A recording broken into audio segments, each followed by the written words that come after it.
Hey everyone. Welcome to AfriHeart Stories, your go-to spot for African tales. Don't forget to like, subscribe and drop a comment. Now sit back and enjoy. The grand chandelier above the Peters dining room table cast warm golden light over the spread of glistening dishes, polished silverware, and the unmistakable scent of slow-roasted goat meat laced with garlic and rosemary. It was a night of celebration. Or so it appeared. Amara Peters sat at the far end of the table, her back straight, her silk blouse a pale lilac that matched her mother's chosen napkin color scheme. Her face wore the soft, polite smile she had mastered since she was 12. No one could accuse her of being disrespectful or cold. Not in this family. Her father, Chief Peters, a broad-chested man with salt and pepper hair and an air of regality, lifted a glass of red wine. To Kelechi, he boomed, for making senior partner at McKean & Company. A true son-in-law in the making. Cheers erupted. Even Adaora, her younger sister in a daring off-shoulder dress, let out a dramatic woo and clapped. Kelechi chuckled humbly, placing a hand on Amara's shoulder. She smiled on cue. I wouldn't have gotten here without Amara's support, he said smoothly. She believed in me before anyone else did. Oh please, Adaora snorted playfully. She had no choice. She's always been too responsible. Their mother, Madame Peters, with her high turban and coral beads, sighed. If only she wore a little more lipstick, maybe her expressions would match the occasion. Everyone laughed. Amara reached for her water glass, the cold condensation a small mercy against the warmth creeping up her neck. Then her phone buzzed in her lap. She froze just a second. Her heart fluttered. Carefully she tilted the screen to glance down. Get up and leave. Don't say anything to your parents. The smile stayed on her face, but her spine stiffened. Her hand trembled slightly under the table. She dropped her phone into her handbag beside her chair, clasped her hands tightly in her lap, and looked up just in time to nod at something her father had said. Amara, you're awfully quiet, her mother observed. I'm just happy, she replied softly. Kelechi leaned closer, brushing a hand down her arm. You okay? She nodded. But her eyes betrayed her. Just for a second. A flicker of something he noticed, but didn't question. Chief Peters turned his attention back to the roasted yam. Your wedding is in 6 weeks. We need to finalize the guest list. The governor's wife confirmed attendance. Amara barely heard him. Her thoughts were spiraling. Who sent the message? What? Was it spam? A prank? No. Something about it felt calculated. Earlier that day, she stood in front of her apartment building's mirrored elevator. The gold trim reflected her tense face, her brows slightly furrowed. She'd received the same message, word for word, at 8:47 a.m. Get up and leave. Don't say anything to your parents. She had stared at it for nearly 2 minutes before locking her phone and slipping it into her coat pocket. Kelechi hadn't responded to her calls all morning. Claimed he was in court. But something inside her had shifted. A quiet voice whispering, look closer. Back at dinner, she forced another forkful of plantain into her mouth and chewed without tasting. Her parents were debating table arrangements and flower vendors now. Amara could recite every detail by heart. They'd planned this wedding like it was a political campaign. Have you decided on a dress, Amara? Adaora asked, sipping her wine lazily. I have some sketches, Amara replied. Well, just don't pick something that looks like a bishop's robe, her sister teased. It's your wedding, not communion. Madame Peters giggled. That's true. Don't overthink it like you always do. Let yourself be seen. Another vibration. This time she didn't look right away. Her heart beat faster. Her father raised his glass again. To legacy. Everyone echoed him, raising glasses. Even Amara robotically. Finally, when no one was looking, she peeked into her bag and tapped the message open. He lied about everything. You need to leave. Please. Her breath caught. She pressed the power button to black out the screen. Whoever it was, knew something. Something about Kelechi. Amara placed her hands under the table, gripping the napkin tightly to still their shaking. Her mother reached across for the salt. Amara passed it with a nod and a soft here. Her appetite had completely vanished. Later that night, alone in her room, Amara stared at her ceiling, the fan blades slicing slowly through the quiet. Her face was washed. Her hair in a bonnet. But her mind refused sleep. She reached under her bed and pulled out a small lockbox. Inside, an old iPhone she hadn't used in years, but had kept synced to a private backup folder. She opened the photo gallery. There, among bland screenshots and old memes, was a folder labeled question marks. Her thumb hesitated, then tapped it. Photos loaded. A woman, maybe in her late 20s, smiling into the camera. In one, she was laughing while holding a little boy who couldn't be more than 4. Kelechi's hand rested on the boy's shoulder. In another, the boy wore a birthday crown. A card beside him read, "Happy birthday, Daddy." The timestamp, just 6 days ago. A Saturday. Amara's chest tightened. That Saturday she had packed Kelechi's lunch herself. He told her he was visiting his aunt in Abia who had low blood pressure and a nagging leg pain. He said he'd be offline. Said she shouldn't worry. Her hands trembled again, but now from anger. She tapped to play a video. The woman and Kelechi sat on a picnic mat. The boy ran up, leapt into Kelechi's arms, calling him Daddy. Daddy. Amara closed the phone. Her world was unraveling. But something told her, this was just the beginning. The city pulsed with morning traffic as Amara stood on the sidewalk outside her apartment building. Her phone lay heavy in her hand, the same message glowing on the screen. Get up and leave. Don't say anything to your parents. Her eyes scanned the street for signs of someone watching. Nothing. Just a bus whizzing past and a woman selling oranges under a faded umbrella. Amara's fingers hovered over the keypad. She tapped Kelechi's name. Unavailable. She redialed. Still no answer. He always picked up. Always. She stared at her reflection in the elevator mirror as she ascended to her floor. Her dark brown eyes were sharper now, more questioning. Her voice barely escaped her lips as she whispered to herself, "Not tonight. Please not tonight." She walked into her apartment and locked the door behind her, bolting it twice. By late afternoon she was dressed and ready. Lavender blouse. Black pants. Stud earrings. Neutral makeup. Her go-to look when she needed to blend in and disappear emotionally. Still, her phone remained silent, until the screen lit up again. Not a call. Not a message. Just a forwarded image. Kelechi. The woman. The boy. Again. No words followed. No threats. Just truth. Her hands clenched. Her mind raced. Why now? She arrived at her parents' home a little before 7 p.m. The scent of pepper soup greeted her, along with the household staff scrambling to meet Madame Peter's expectations. Dinner was perfect as expected. Her father had complimented her punctuality, and her mother had commented on her choice of lipstick. Finally something that flatters your face. Amara said nothing. But underneath the forced smiles and polished manners, she could feel it. Her composure cracking, her thoughts spiraling into chaos. At the dinner table, every movement felt choreographed, and yet, she felt like a stranger in her own life. After dinner, she stepped into the guest bathroom. She locked the door, turned on the faucet and leaned on the sink. The marble countertop was cold against her fingertips. She pulled out her phone again. She stared at the number. Blocked. Hidden. Finally she texted back. Who are you? Why are you doing this? No reply. She waited 5 minutes. 10. Then 20. Just as she was about to give up, the screen lit again. I'm the one trying to save you. Believe me or don't. But leave. Back at the dinner table, Amara resumed her seat with robotic grace. She placed her phone into her bag and joined in the shallow laughter floating around the room. Did you hear what the governor said at the state gala? Her father asked, chuckling. He said if I marry off both daughters this year, I should run for senator. Adaora burst out laughing. Daddy, please. One at a time. I'm still enjoying freedom. Madame Peters leaned over. And you, Amara, have you confirmed the cake vendor? Amara nodded slightly. Yes, Mama. Triple tier. White and gold.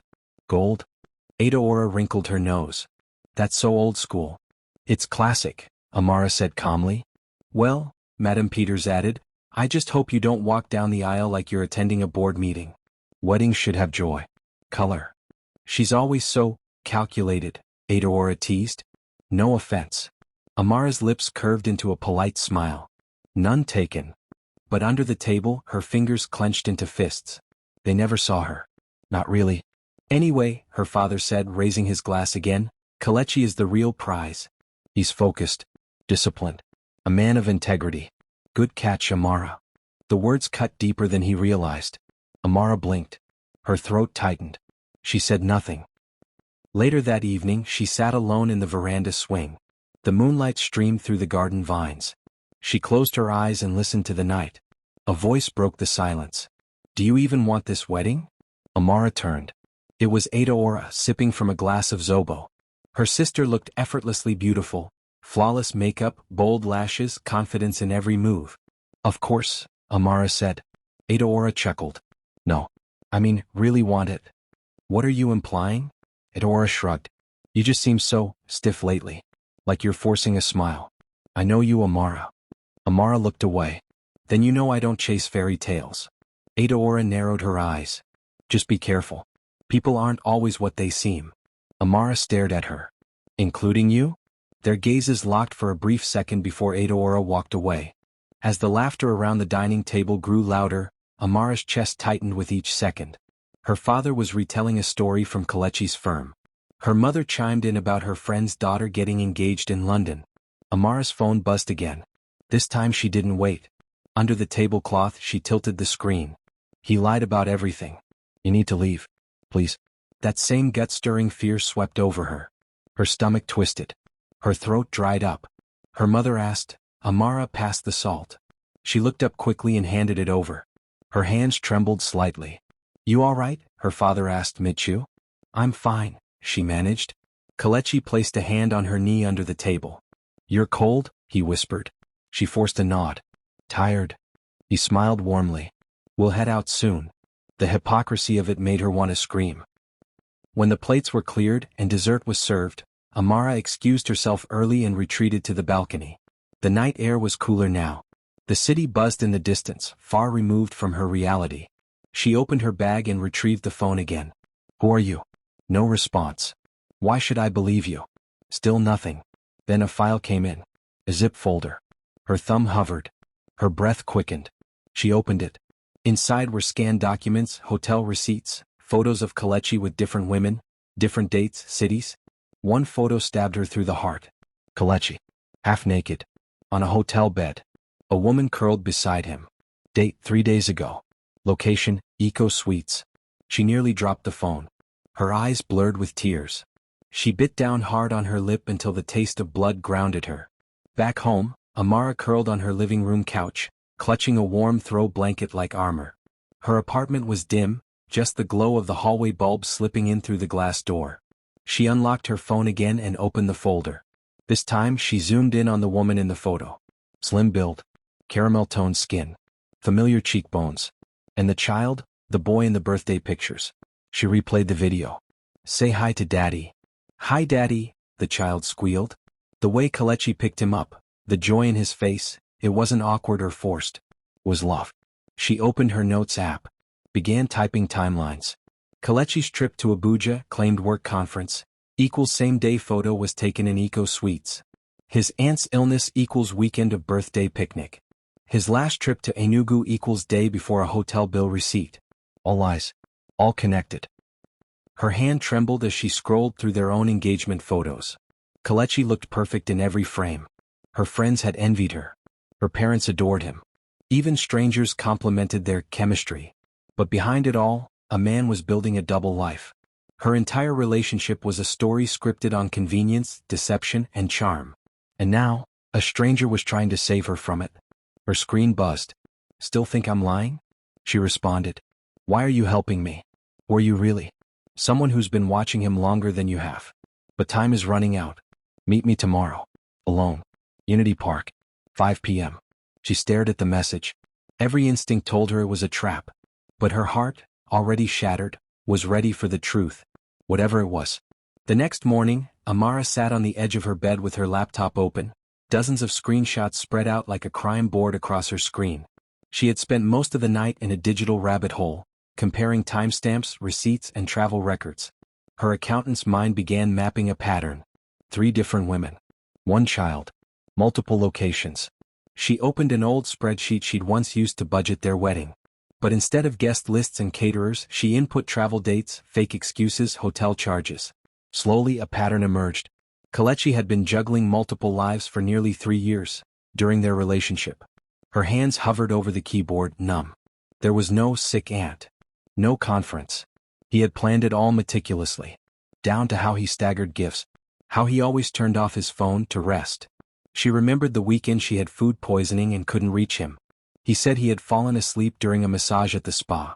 That night, she had apologized for bothering him. She wanted to scream. Instead, she printed one of the photos of him and the boy. She circled the birthday date. Then sat back, defeated. How do you love someone who never existed? Her phone buzzed again. 5 p.m. Unity Park. Don't bring anyone. She stared at the message. It was time to know the full truth.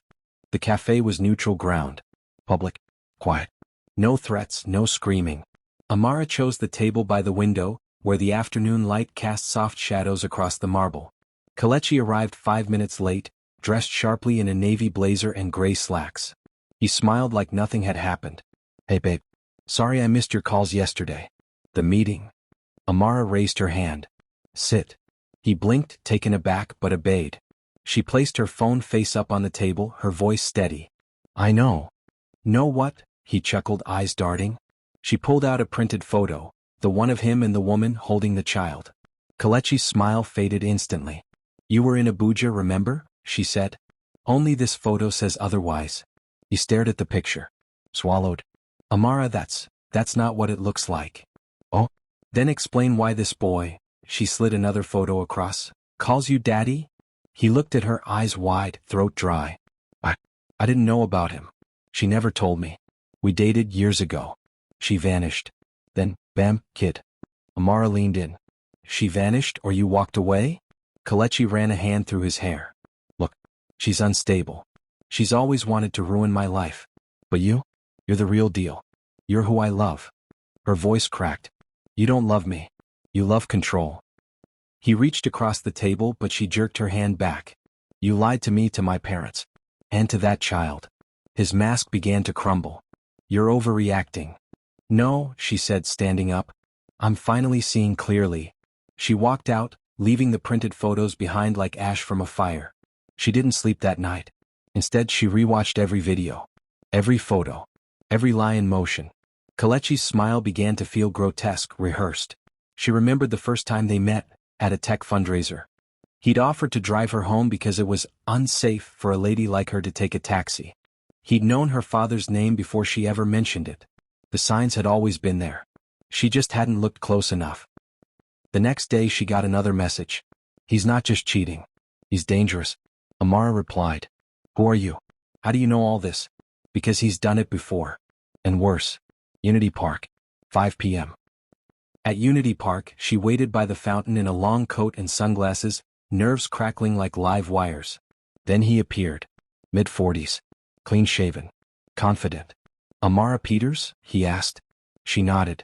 I'm Detective Musa. I've been tracking Kelechi for over a year. Her heart dropped. Why? Fraud. Bribery. Extortion. There's a list. She stepped back, shaken. He's a lawyer. With a clean record. Publicly, yes, Musa said. But behind the scenes, he's helped businessmen bury evidence, paid off witnesses, and silenced women. Her skin went cold. Silenced? How? One disappeared after pressing charges. No body. No trace. Amara's voice broke. Why are you telling me this now? Because your name's come up. And people like Kelechi don't let loose ends walk away. Especially ones who know too much. He handed her a flash drive. Everything you need. But you have to leave. Today. Back at the Peters mansion the next evening, the air smelled of jollof rice and steamed vegetables. But Amara's appetite was gone. She sat quietly in the living room watching Adaora laugh with their mother. Her sister always seemed untouched by consequences. No. Amara's ears caught something. Adaora on the phone, half whispering in the hallway. She knows something.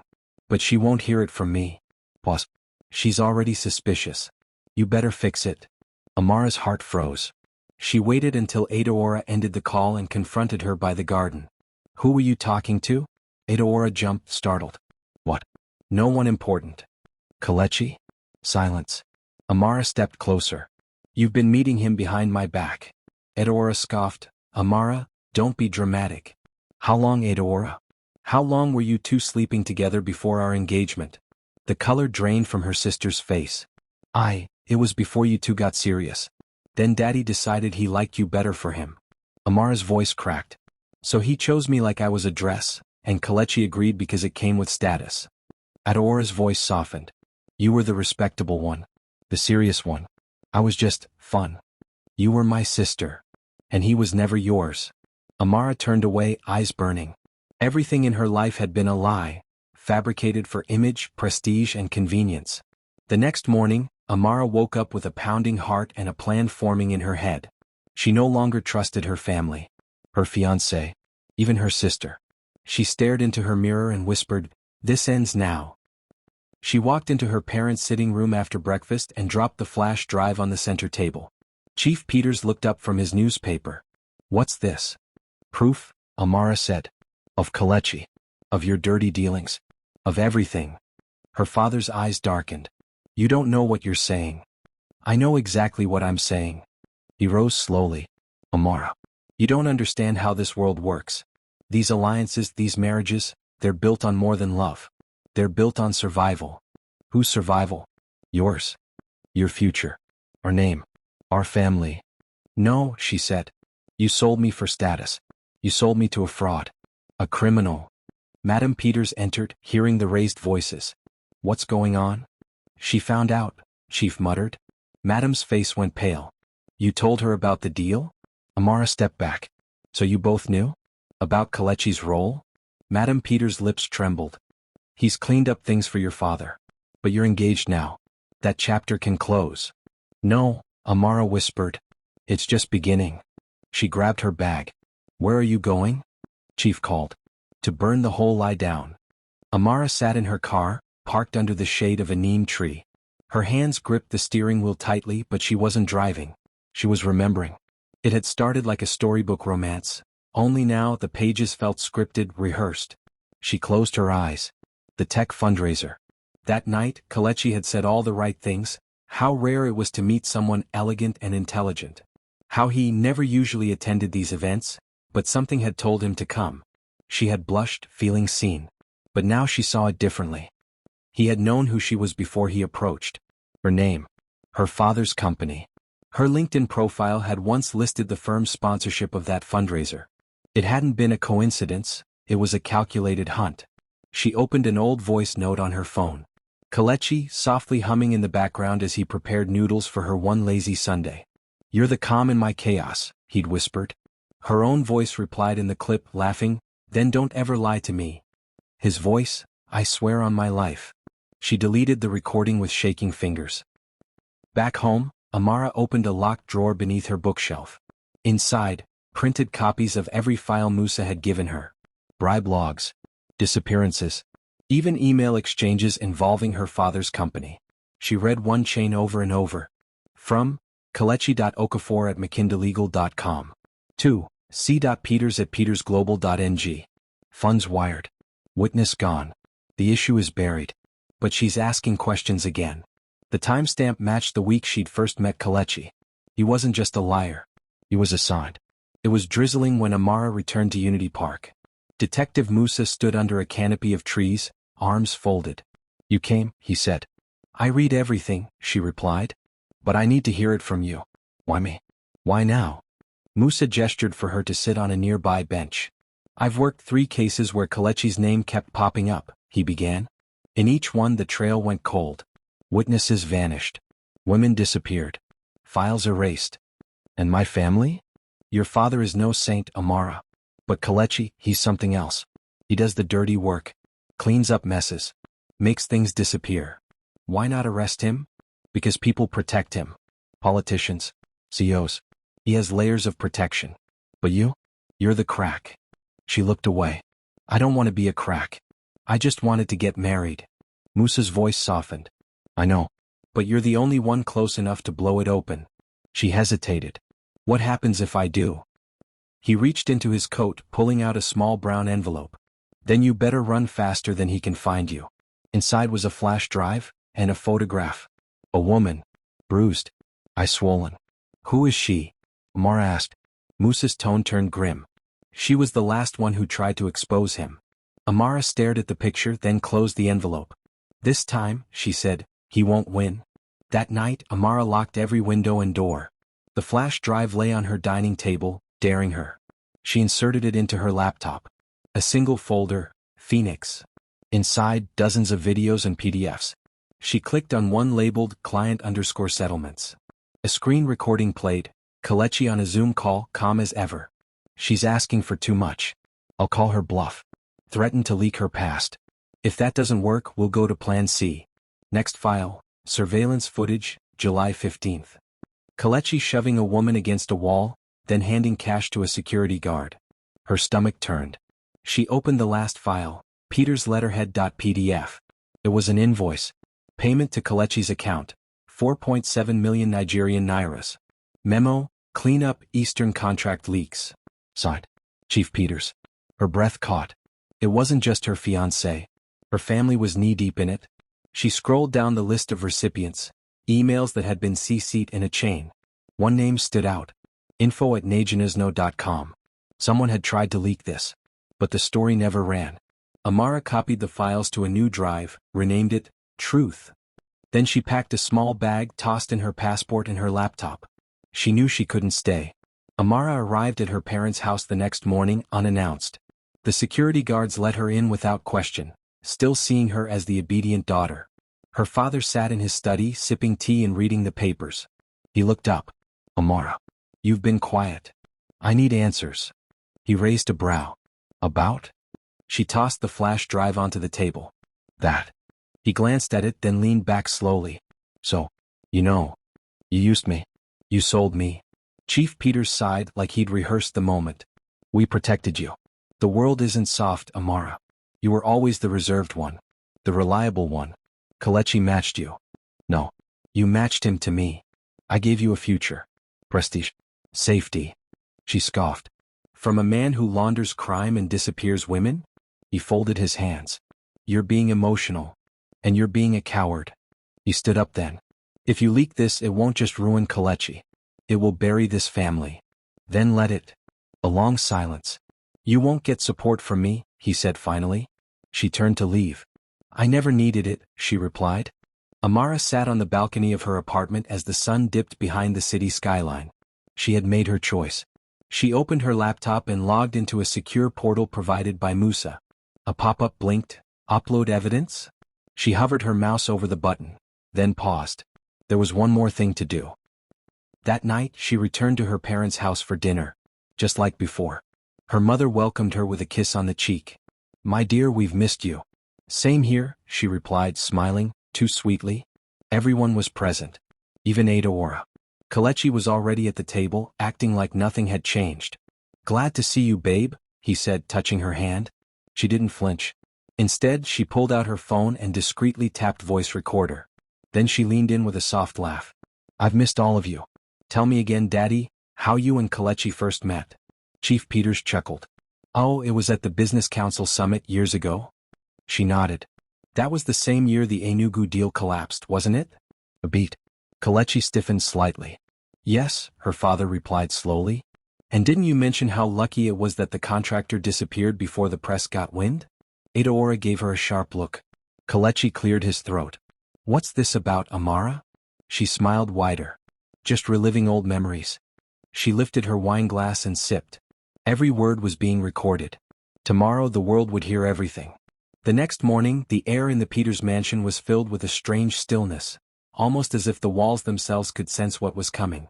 Amara had barely slept, but her eyes were clear.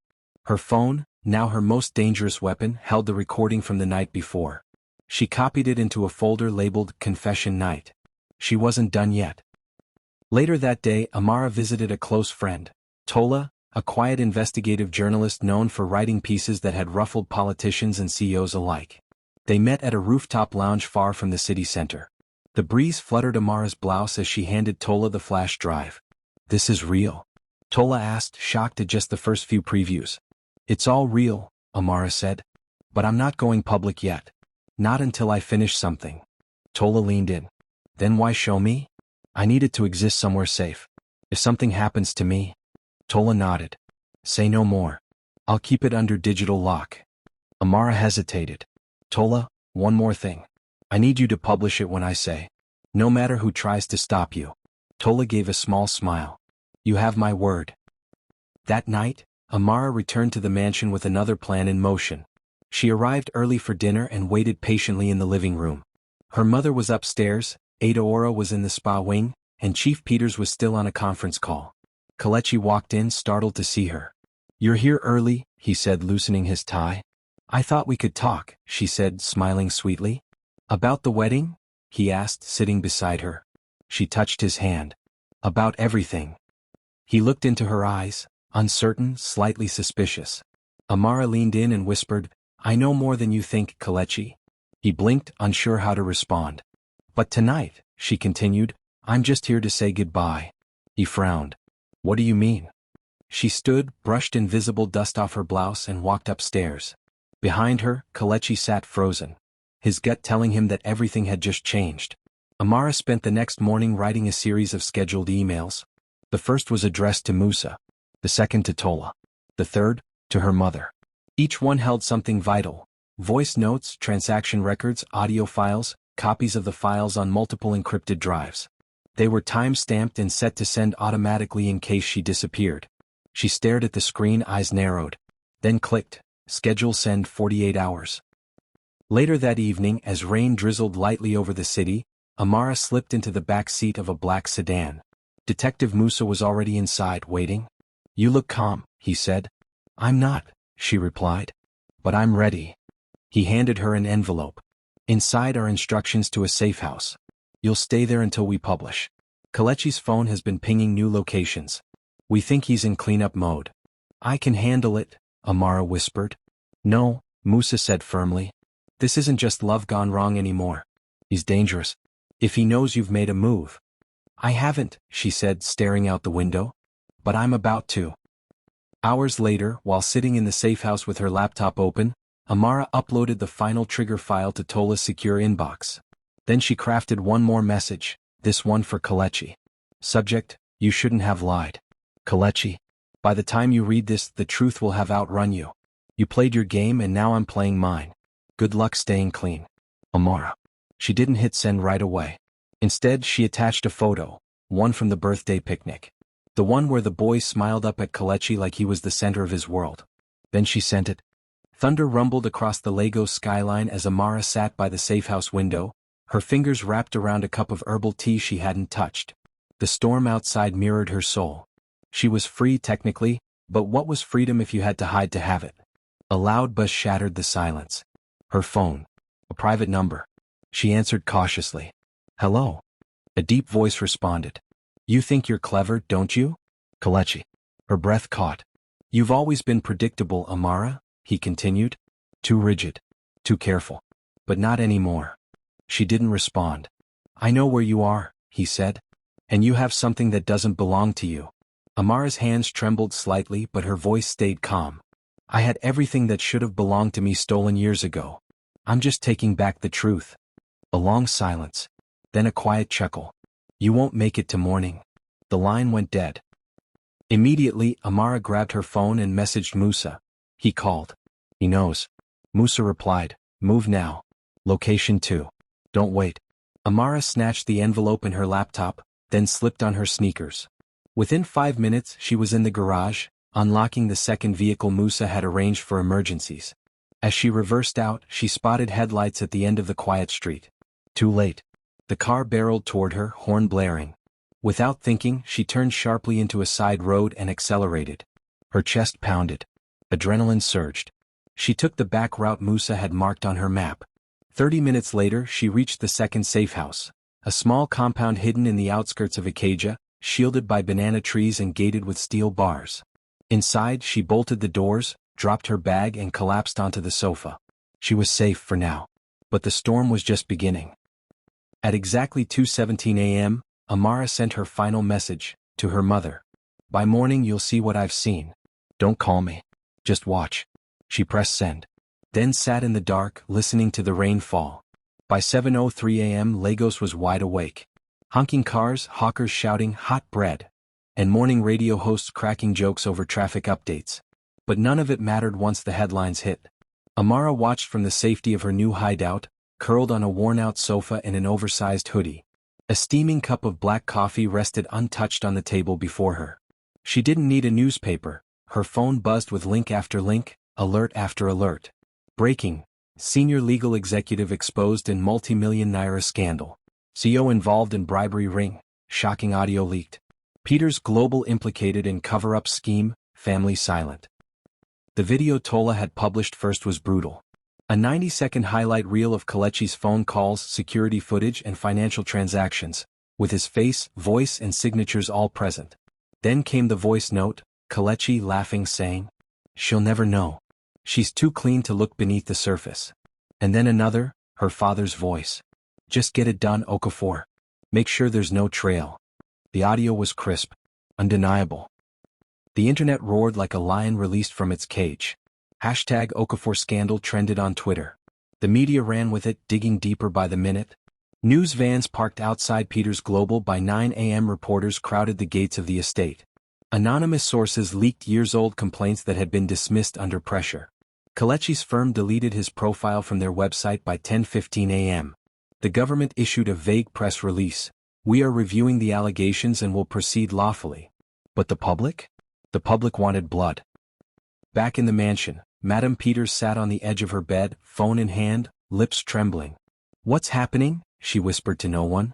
She scrolled through the articles, then opened her messages and saw the one from Amara. "Don't call me. Just watch." She dropped the phone as if it burned her skin. Chief Peters sat in his home office, unmoved, but his right hand was trembling where it rested on the desk. He stared blankly at his monitor. The press conference he was meant to attend had been cancelled. His phone rang. He answered quietly. "It's done," the voice on the other end said. "We warned you," another voice added. Click. Silence. His empire was beginning to crack. Kelechi had vanished. No one had seen him since the previous night. His apartment was empty. His number switched off. His office desk cleared. Rumors spread like wildfire. He fled the country. No, he's hiding in Banana Island. Interpol's involved. But Amara knew better. He wasn't running from the police. He was running from her. Adaora was the only one who tried to reach her. 10 missed calls. 4 text messages. "Amara, please. I didn't know it would go this far. We were sisters. I never wanted you hurt. Please talk to me. I'm scared. What do we do now?" Amara read the messages and then deleted them. Some wounds were too deep to revisit. By midday, the Peters estate was no longer quiet. Screams rang out as EFCC agents stormed through the gates with warrants and flash drives. They ransacked the home office, carted away documents, and took 2 company laptops. The neighbors watched in disbelief. Reporters filmed everything. Chief Peters tried to negotiate. "This is a misunderstanding," he growled, his voice cracking. But no one listened. His reputation, once untouchable, was now soaked in scandal. Tola called Amara.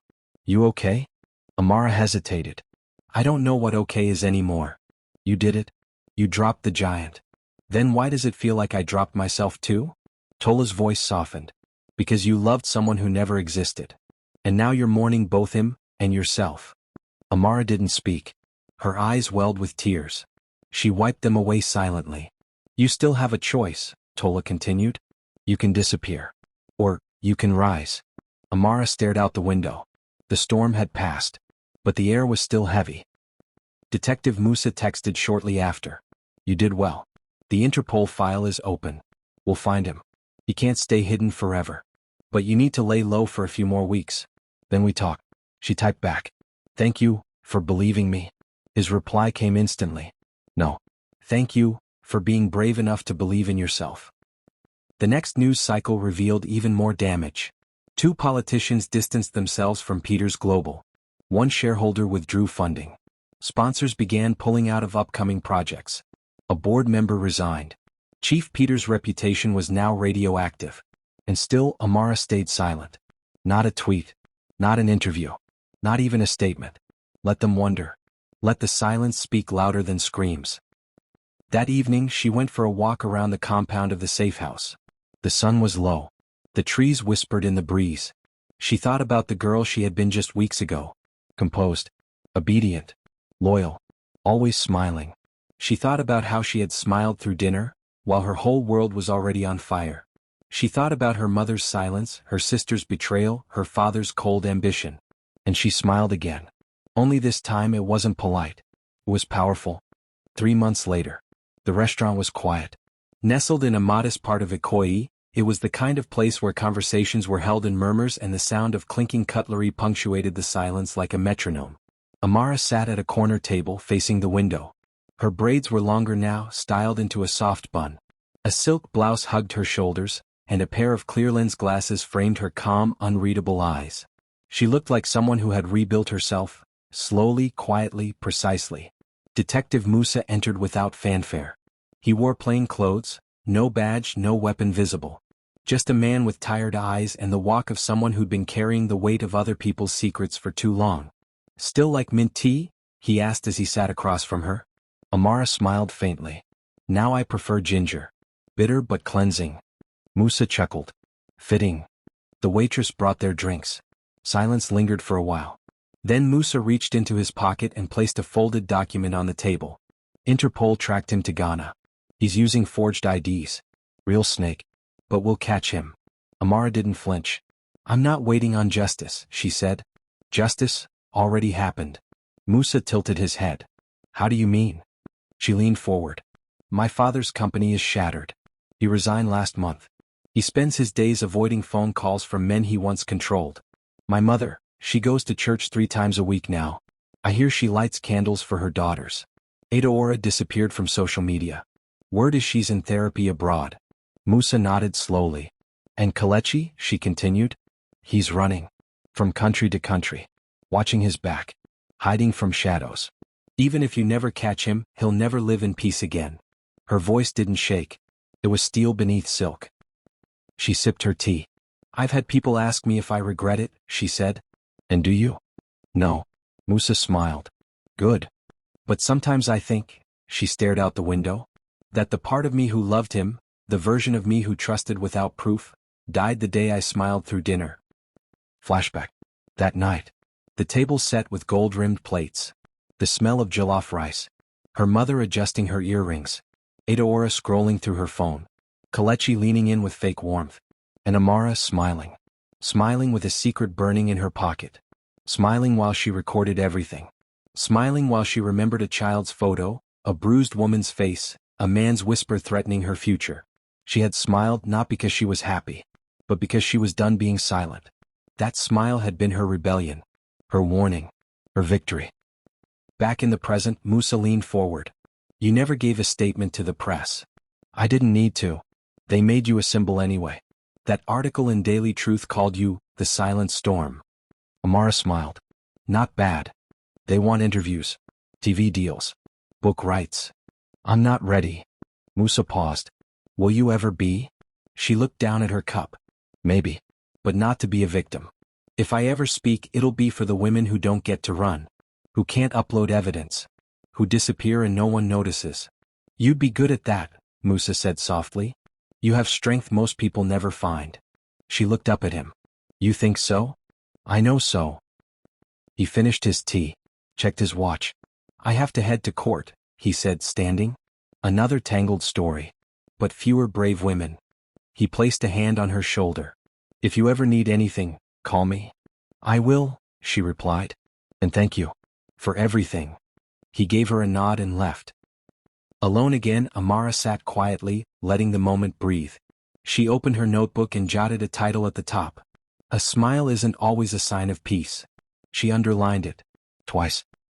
Outside the restaurant, life moved on. Buses blared. Hawkers yelled. People rushed about their day.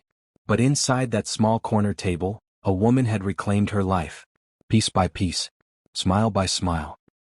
She stood, adjusted her blouse and gathered her things. As she stepped outside, the sunlight washed over her face. She looked nothing like the woman who once begged for truth. She was the woman who became it. Liked it? Thumbs up, subscribe and join the AfriHeart fam. Your support fuels our stories. Until next time.